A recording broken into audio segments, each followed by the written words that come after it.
और सोशल ये राजनीतिक गठबंधन करते हैं, आप सामाजिक गठबंधन करते हैं। इसकी काट है, उसके पास राजनीति है तो तुम्हारे पास रणनीति होनी चाहिए। सामाजिक गठबंधन इसकी काट है। जैस ये एक ऑर्गेनाइजेशन नहीं है, इस समाज का ये एक एटम बम है। ये ऑर्गेनाइजेशन नहीं है, मैं इसको ऑर्गेनाइजेशन नहीं मानता हूं। ये ताकत है जो किसी नेता के माध्यम से नहीं बनी है। वो यहां पर बैठा हुआ आदमी हर एक अपने आप में नेता है। मैं कभी ये क्लेम नहीं करूंगा कि ये बच्चे को मैंने तैयार किए हैं, मैंने बोला नहीं, उसकी खुद की सोच है। आज उन लोगों ने किसी का सहारा नहीं है, फिर भी लोगों ने काम किए। अभी 2 प्रोग्राम सुने जैस की, एक इंदौर में, एक यहां पर है। हमारी कोशिश रहेगी ये एक प्रोग्राम कैसे हो, और ये करके बताएंगे, कोई कहीं नहीं जाएगा। बड़ी चीज है। मैं सिर्फ 2 बातों में तुम्हारा ध्यान आकर्षित करना चाहता हूं। ऑर्गेनाइजेशन किसको बोलेंगे? संगठन का मतलब क्या है? भीड़ नहीं हो सकती, सोच वो भी नहीं हो सकती। संगठन बोला किसको जाए? किसके बदौलत ये समाज जिंदा रहेगा? किसकी बदौलत आप लोग एक बड़ी लड़ाई को लड़ सकते हो? आपके पीछे तो कोई नहीं है, कोई बेस नहीं है आपके पास। पूरे देश में, विश्व में इन्होंने इतिहास की किताबें बदल दी, लेकिन भारत पहला देश है जो इस देश की एंथ्रोपोलॉजी को बदलने की कोशिश कर रहा है। अभी उन्होंने एनसीईआरटी में किया है, लेकिन साथियों मैं आपको बार बार बोलता हूं कि ये सच है, एंथ्रोपोलॉजिकली प्रूव्ड है कि जब से भगवान पैदा नहीं हुए थे तब से आदिवासी इस जमीन पर रहता है। ये याद रखो। ये बार बार भगवान को बीच में लाते हैं। भगवान हमारी जमीन पे आए हैं, वो भी बाहरी है। जब आदिवासी की आदिवासियत पे बात होती है तो सच्चाई सामने होनी चाहिए। मैं आज के दिन, जो इतना महत्वपूर्ण दिन आप लोग मना रहे हैं, इस दिन में आपके दिमाग में 2 ही बातें डालना चाहता हूं कि आपकी लड़ाई कौन सी है, तो उसको देख लो। Which type of war you are having? किस टाइप की लड़ाई है आपके सामने? कौन है आपका दुश्मन, ये तय कर लो पहले, और उसके बाद आगे बढ़ो। दुश्मन का दुश्मन हमारा दोस्त हो सकता है। यहां तो नई प्रैक्टिस दिख रही है मेरे को, दुश्मन के कारखाने से बंदूक खरीदकर दुश्मन के खिलाफ लड़ने की बात कर रहे हैं। अबे बेवकूफ हो गया क्या? वो तेरे को बंदूक देगा लेकिन गोली अपने पास में रखेगा, क्या कर लेगा? गोली अपने पास रख लेगा, बंदूक तेरे को दे देगा। उससे अच्छा तो अपना डंडा है। किसी ने अच्छा कहा है, बंद हवाई जहाज से अच्छा है चालू साइकिल। आपके पास अपना क्या है, लड़ते वक्त ये ख्याल में रखना पड़ता है। तो जो कोऑर्डिनेशन है आपका, वो सोशल कोऑर्डिनेशन, कल्चरल कोऑर्डिनेशन इस टाइप का होना चाहिए। अगर इस टाइप का नहीं है तो समझ लेना आप आइडियोलॉजिकली करप्ट हो गए हैं, आप वैचारिक रूप से करप्ट हो गए हैं। व्यवहारिक रूप से करप्ट रहेंगे चलेगा, वैचारिक रूप से करप्ट नहीं होना चाहिए। यही काम किया है इन लोगों ने। ये वैचारिक रूप से करप्ट नहीं है, और आपके ऊपर जवाबदारी इन्हीं के आंदोलन को चलाने की है, और इन्हीं का आंदोलन आखिरी पर्याय है हमारे पास। आपको दूसरा कोई पर्याय नहीं है आपके पास। आप जाइए, कार्ल मार्क्स को पढ़ लीजिए और किसी बात को पढ़ लीजिए, लेकिन रियल आपको बात जब जाना पड़ेगा, आपके पुरखों को देखना पड़ेगा कि जमीन कौन सी लड़ाई लड़े उन्होंने, जल जमीन जंगल की लड़ाई। सुनने में बहुत अच्छा लगता है, सरल लगता है। क्या है? जल है, जंगल है, जमीन है? नहीं, ये आदमी के जिंदा रहने के आखिरी स्रोत है और प्रथम स्रोत भी है। मानव का निर्माण भी इन 3 चीजों से हुआ है और उसके जिंदा रहने के भी यही 3 स्रोत है। ये आदिवासियों की थ्योरी है।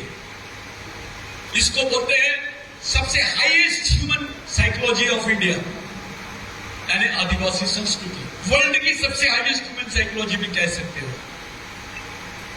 मेरे भाइयों, जिस भाषा को इस देश में 2 लाख लोग नहीं बोलते हैं, जिस भाषा को इस देश में 2 लाख लोग नहीं बोलते हैं, जिसका नाम है संस्कृत, उसको देश की पहली भाषा का दर्जा मिल गया। उसको ऑक्सफोर्ड यूनिवर्सिटी में इन्होंने मान्यता दिला दी है। अब विश्व के 27 देशों में आप संस्कृत भाषा पढ़ाते हैं और यहाँ के जिन लोगों के पास क्वालिफाइड भी नहीं थे, ऐसे लोगों को इन्होंने 5,000 लोगों को भेज दिया, 5 लाख रुपए पर मंथ के हिसाब से। और जिसको 2 लाख नहीं 2 करोड़ लोग बोलते हैं, भिल्ली भाषा 1 करोड़ आदिवासी बोलता है उसको। गोंडी भाषा 1 करोड़ आदिवासी बोलते हैं उसको। मुंडारी भाषा 1 करोड़ आदिवासी बोलते हैं उसको। देश की भाषा का, राष्ट्रीय भाषा का भी दर्जा नहीं मिला गया उसको। इन्होंने 9th शेड्यूल में भी नहीं डाला। देश की पहली भाषा संस्कृत, यानी ब्राह्मण भाई देश का पहला आदमी। आदिवासी कहां गया? तुम्हारी आइडेंटिटी का क्या होगा? इसको बोलते हैं कल्चरल चैलेंज। जब किसी कोर्ट में आप खड़े रहते हो तो आपको एविडेंसेस देने पड़ते हैं और ये एविडेंसेस आरएसएस दे रहा है। मैंने आपको बताया, अभी मीना जी आए हैं। मीना जी एक प्लानिंग चालू है जिसको टाइगर रिजर्व के नाम से जानते हैं। 2 लाख हेक्टेयर जमीन रिजर्व की है इन्होंने 17 स्टेट्स में, और उसी में जो जमीन रिजर्व की है उसी को राम पदगमन बोला गया है। ये आदिवासी भारत से हिंदू भारत का कन्वर्शन है। आपकी कोई ओनरशिप नहीं रहेगी।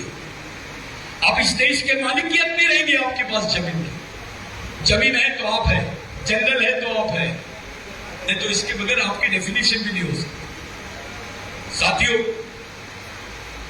आज के दिन मेरा आप लोगों से विनती है कि आप लोग ज्यादा से ज्यादा प्रशिक्षित हो और अंडरग्राउंड मूवमेंट चलाना सीखो।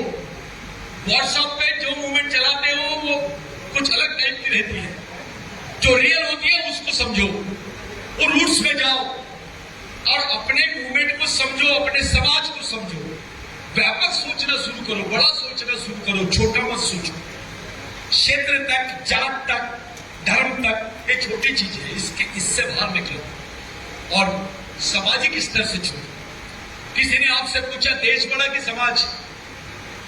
कंपैरिजन करके बताइए। चलो बताइए, देश बड़ा कि समाज? आप देश की तुलना नहीं कर सकते समाज के साथ। समाज है तो देश है। देश लिमिटेड हो सकता है, उसको लिमिटेशंस है, समाज को लिमिटेशंस है। इस डायरेक्शन में सोचो। ये सोच थी बिरसा मुंडा की। बिरसा मुंडा ने बोला, मैं 2 बातें बोलता हूं और छोड़ देता हूं। बिरसा मुंडा ने बोला, जिस समाज की सामाजिक समस्या नहीं होती है उस समाज की समस्या नहीं होती,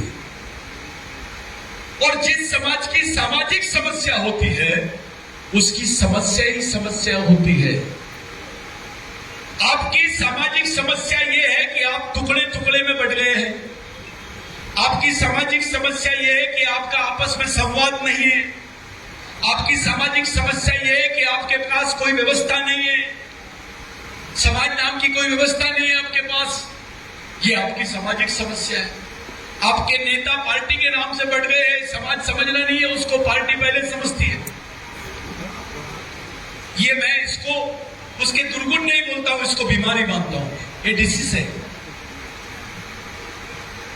तो आपकी सामाजिक समस्या का निराकरण होगा तो समस्याओं का निराकरण होगा। आप बेवजह समस्याओं के पीछे मत जाओ, पहले अपनी सामाजिक समस्या की तरफ आइए।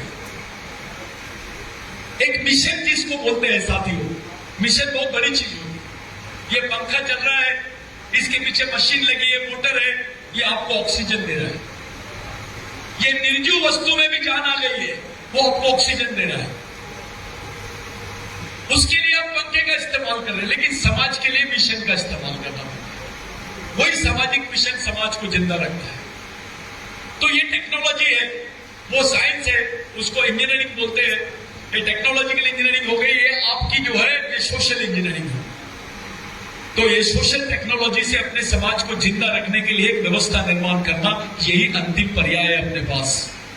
और कोई प्रदेश नहीं, कोई भी प्रदेश का आदिवासी रहे, कोई भी जनजाति का आदिवासी रहे, वो आपका भाई है, आपके डीएनए का आदमी है, आपके वंश का आदमी है। और हमने ये प्रूव किया है कि आदिवासी देश के मूल मालक है। क्या प्रूव किया है? मेरे साथ बोलिए, आदिवासी देश के मूल मालक है। यहां के एससी, ओबीसी, माइनॉरिटी उनके वंशज है। आई बात समझ में?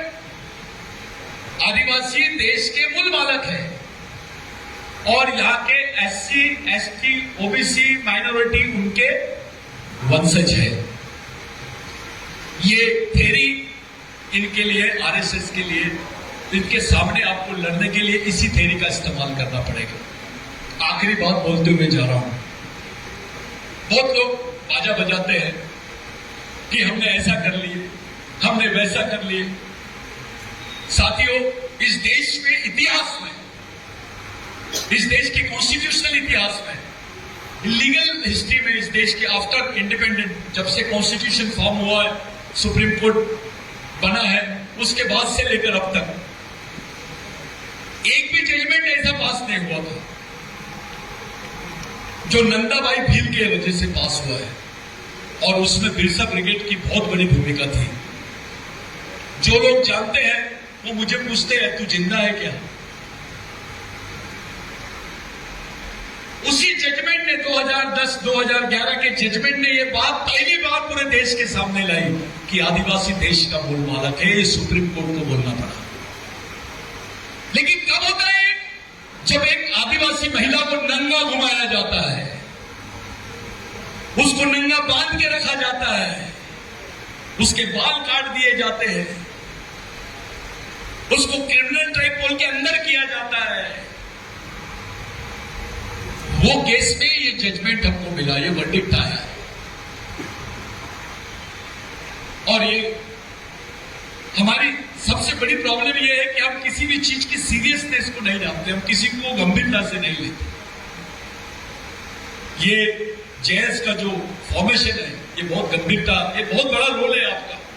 शायद जेएस वाले भी नहीं जान रहे कि समाज के गरीब लोग उनकी तरफ कौन सी उम्मीद से देख रहे हैं। मेरे को एक शेर याद आया। शेर ऐसा है कि अपने चेहरे से जो जाहिर है वो छुपाए कैसे, और हम तेरी मर्जी के मुताबिक नजर आए कैसे। घर सजाने का तस्वुर, यानी सपना, घर सजाने का तस्वुर तो बहुत बात का है, पहले ये तय हो इस घर को बचाए कैसे। आप लोग को मैं बहुत बहुत धन्यवाद देना चाहता हूं, जितने डेलीगेट्स आए, जो लोगों ने बोला। मैं मीना को बहुत अच्छा ये किया, मैं पहली बार देखा उनको, इतना अच्छा उन्होंने एनालिसिस किया इसका। लेकिन बहुत सारी चीजें हैं जिसका सीनियर यानी सीरियस एनालिसिस होना चाहिए और उसको समझना भी चाहिए सीरियसली। इस मीटिंग को, इसकी गंभीरता को बांध के रखना अपना कर्तव्य है। भागो मत, भागना आदिवासी संस्कृति में नहीं है। बैठ के ईमानदारी से कोई इधर उधर जा रहे हैं, लोग हंसते हैं कि भाई क्या चल रहा है, इनकी बैठक चल रही है, ऐसा कोई अपना प्रदर्शन मत करो। और सब जितने लोग आए डेलीगेट्स, उनको सब सीरियसली सुनेंगे। मैंने ज्यादा टाइम लिया, उसके लिए माफी मांगता हूं। और अगली बार मैं यही डिक्लेयर करता हूं कि जो जेएस स्थापना दिवस है, संतोष पंद्रे जी खड़े हो जाओ, ये जय स्थापना दिवस का कार्यक्रम बिरसा ब्रिगेड के लोगों ने आयोजित करना चाहिए। धन्यवाद। जय बिरसा, जय आदिवासी।